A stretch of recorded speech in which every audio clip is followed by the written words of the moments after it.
So gaano nga ba ka-importante na mag-enhance ng emblem dito kay Rohan 2 Global? Hey guys, this is PM and today pag-uusapan natin ngayon kung paano kayo mag-enhance ng emblem. Pangalawa is kung saan nyo din makukuha yung emblem enhancement stones. Anyway guys, bago pa lang kayo sa ating YouTube channel, mag-subscribe na kayo and i-hit nyo na rin yung ating notification bell para lagi kayong updated sa mga panibago nating uploads regarding this game. Let's go!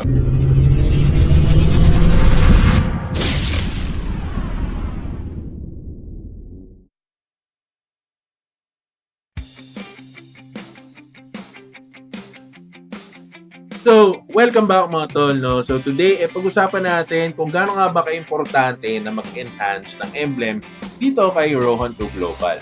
Anyway guys, wag na natin tong patagalin at simulan na natin to. So, gaano nga ba ka-importante yung emblem sa game na to?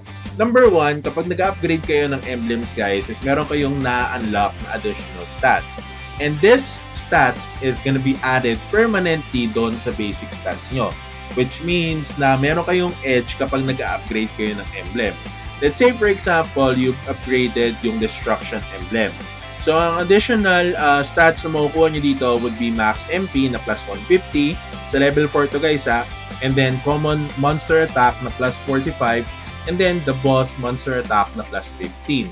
Okay? Take note na level 4 pa lang to. And as you go higher and enhance it more, the stats are gonna go higher as well. Now, if you click on Enhance, okay, dito sa Enhance, makikita nyo kung ilan yung success rate niya and kung ilang enhancement stone yung kailangan nyo para ma-upgrade nyo yung emblem na to. So, for example, ito, kapag ni-level 5 ko siya, ang chances lang na mag-success yung upgrade natin would be 54%, pero masusunog yung 300 emblem enhancement stone natin. So, it's the same thing with other emblems here as well. But again, kapag mababa pa yung level ng emblem nyo guys, like level 1, medyo konti pa lang yung enhancement stone na nire-require dyan, okay? And at the same time, yung success chance will be higher than, you know, the others na mataas na yung levels, okay?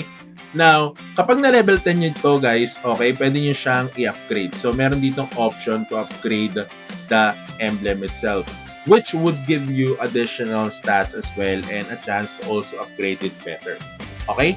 Now, pag-usapan naman natin ngayon kung saan nyo nakukuha yung emblem enhancement stone. So far, meron lang 2 ways on how you can actually get it. Okay? Yung others are basically just bonus. Okay? Pero ito yung 2 main ways on how you can get it. Okay?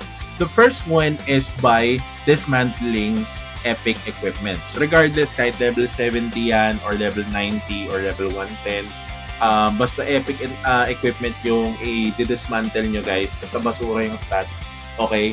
Eh, automatic yan na makakakuha kayo ng emblem enhancement stone. Okay? Now, mas malaki yung makukuha nyo na emblem enhancement stone kapag upgraded yung epic gears na yon. So, let's say for example, meron kayong gear na katulad nito, no? Pwede nyo siyang i-dismantle and kapag dinismantle nyo siya, makakakuha kayo ng mas marami kasi plus 20 na yung upgrade nito, no? Yung earrings natin na to.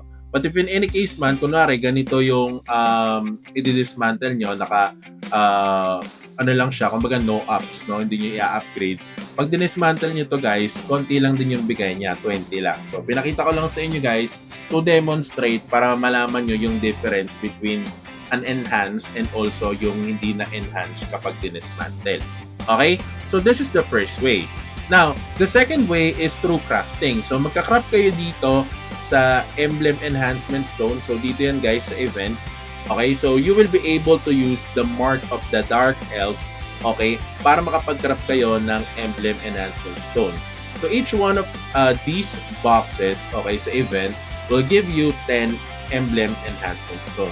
So, mas maganda na nakakrap nyo to guys in a daily basis para meron kayong nagagamit pang upgrade ng emblem nyo. Okay? Now, this is also one of the major reasons as to why maraming kumikita ngayon kay Rohan 2 Global, especially after or bago matapos yung server transfer. It is because ang daming whales, especially sila Bunny Gamble, yung mga sikat dito sa Rohan 2 Global, talaga namang sobrang naghanap ng mga materials such as yun nga, yung mga accessories, mga epic gears, no? Kumbaga, yung mga accessories guys na mabibenta ng 30 pesos each. Okay? But anyway, yun nga, during that time, talagang sobrang dami nilang accessories because of the party rate. So, i-discuss naman natin yung importance ng party rate on the next video, guys. But basically, this is more focused on the emblem enhancement side. So, those are the two ways, guys. If in any case man na makakuha kayo ng mga accessories na level 70 or level 90 na epic, please make sure to upgrade it to at least level 15 para medyo mas mataas yung makukuha nyo na emblem enhancement stone kapag nag-dismantle kayo. So, yun lang naman guys. And maraming salamat sa panonood. This is BM again. Medyo matagal tayo hindi nakagawa ng content dito. Yun lang. And alam nyo na, peace out.